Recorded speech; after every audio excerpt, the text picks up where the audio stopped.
Hey guys, welcome to Motoroids. My name is Amit and this is the new 19 Dominar. And while we are making a very detailed video review of this motorcycle, I thought I'll just do a quick walk around of this motorcycle and let you know all that is supposed to be known very quickly. So let's start with the heart of the machine, and that's the engine. And the engine has been overhauled. It's not just a cosmetic upgrade. The power that you get here is significantly better than the previous version. You now get 40 PS of power, which is 5 PS up over the previous version.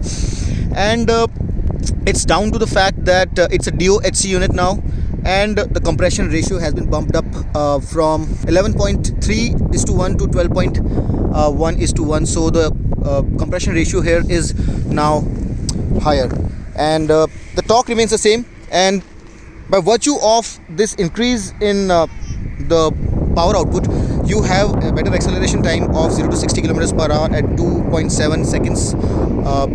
The previous version did it in 3.1, and 0 to 100 is also better. It's rated at 7.1. The earlier one was 8.23 seconds.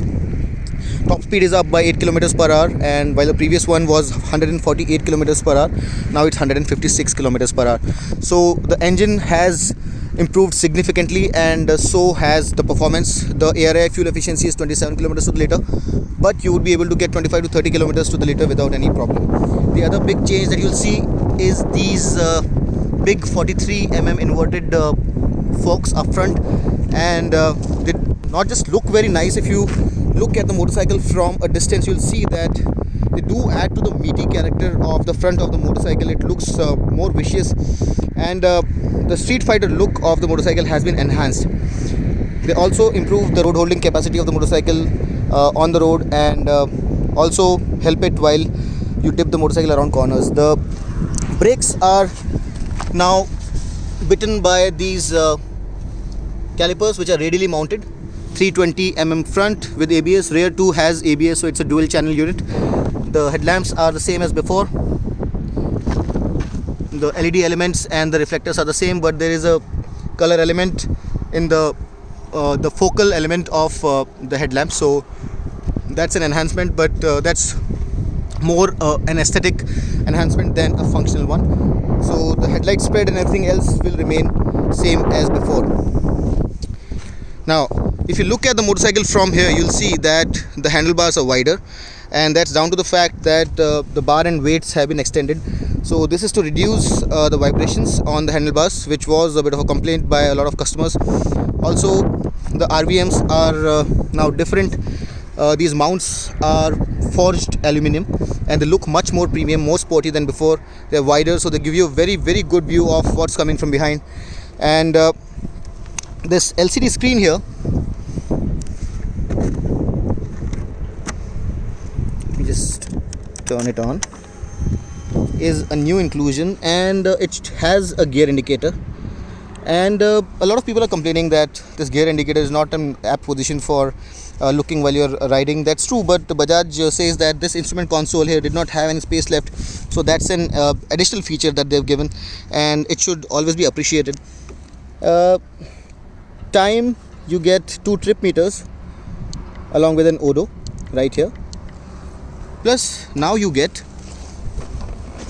average fuel efficiency and dynamic fuel efficiency, and you can control all of that using these 2 buttons here.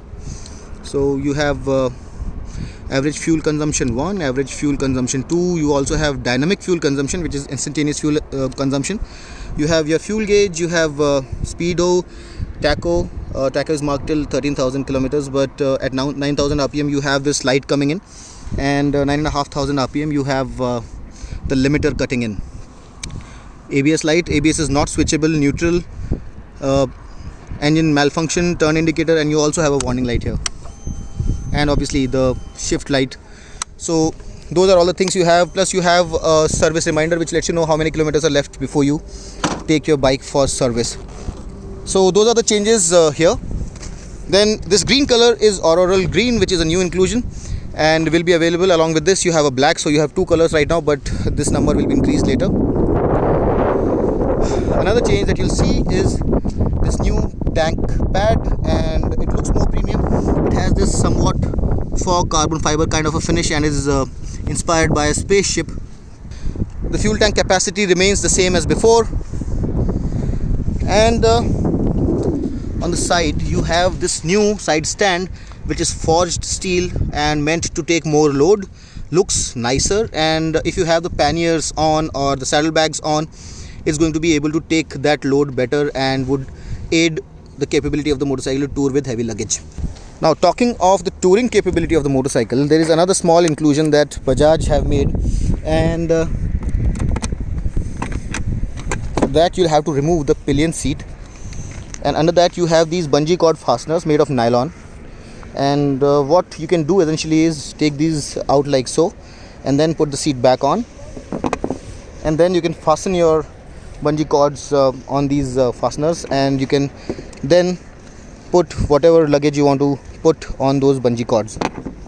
Now, talking still about the seat, the only change in terms of the seat height remains the same, the padding remains the same, the rider triangle remains the same. So the riding position and the seat height have not been touched. The padding on the seat is the same, but the seat has now this hot stamped D logo, and that's the only change as regards the seat. The graphics have been changed somewhat, the texture and the patterns have been changed, but the panels are the same. So you can snap these panels on your old Dominar also. If you want, you can buy it and snap it on your old 2018 Dominar. The suspension essentially is the same, but the spring ratings have changed and it's softer. The harsh suspension was a bit of an issue on the previous version. Now it's not, it's softer. It is indeed softer than before, which now brings us to this exhaust, which is another major change, and it's a double barrel exhaust. And not just it looks meatier than before, it looks very meaty, but the sound here is also very bassy, very throaty, and while you're riding it really enhances the experience because it makes you feel as though you're riding a much bigger motorcycle. Let me just fire this up and let you hear how this exhaust note sounds.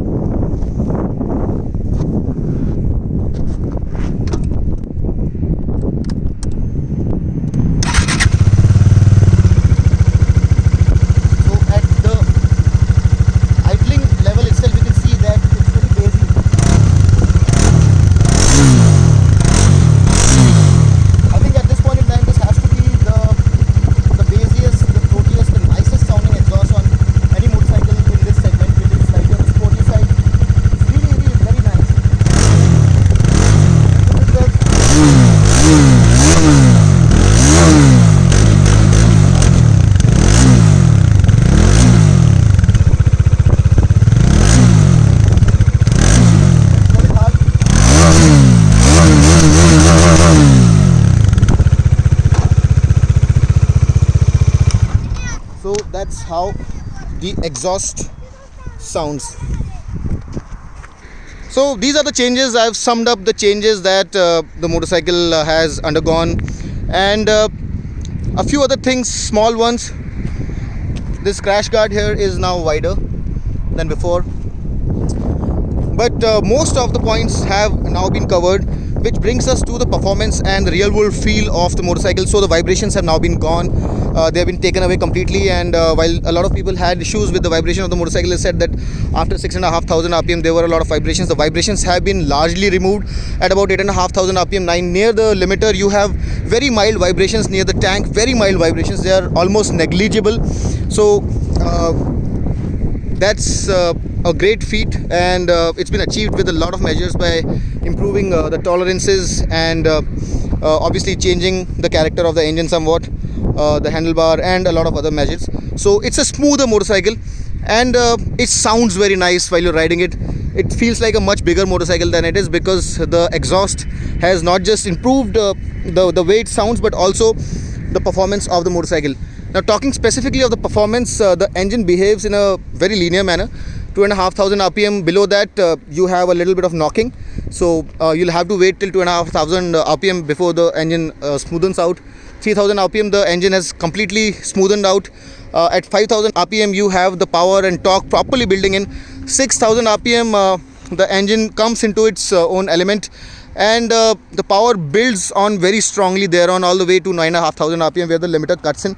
So if you talk about the engage speeds, in the first gear you will get 58 kilometers per hour, second gear will take you to 83, third will take you to 110, and fourth will take you to 135 kilometers per hour, while the top speed is 156, and that's the true speed, not the speedo indicated speed. Fuel efficiency 27 kmpl, 25 to 30 real world is very easy to attain. The performance on this motorcycle is unmatched by any other motorcycle in this price range. It's very smooth. The braking probably could be matched with that of the Duke and the 390. The tires probably could have performed a little better, but overall it's a very capable motorcycle for this segment. I think it does everything very well. If you compare it with the KTM's, it won't probably be as sharp and as sure-footed, but those motorcycles again more expensive as well.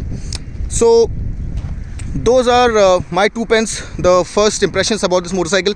A detailed review obviously is going to follow, and at this point in time I really believe that this motorcycle offers a lot of value for money. 1,63,000 rupees was the price of the previous version, ex-showroom Delhi. The prices for this motorcycle have not been revealed, but we have been told that it's not going to be much above that point. We think 165 to 170 is going to be the price of this motorcycle once it's launched, and at that price point it would be phenomenal value for money, owing to the fact that it's now 5 PS more power and a few other things like that inverted front fork make it a lot of value, and some inquantifiables which cannot be put on paper but can be felt: the smoother engine, the more torque, and the much better acceleration. So if you're going to buy a motorcycle in the sub 2 lakh on the road category, you cannot make that decision without having test driven this motorcycle, because it indeed represents a lot of value for money.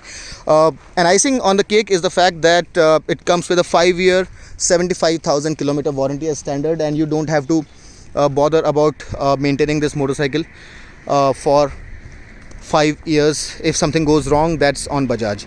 I really hope that I was able to sum this up quickly. If you like the video, do hit the like button, subscribe to Motoroids, and I'll obviously be coming up with a more detailed, better produced version of this review. But till that time, I really hope that this suffices. And until next time then, this is Amit Changani signing off. Rev hard, rev free, and ride safe.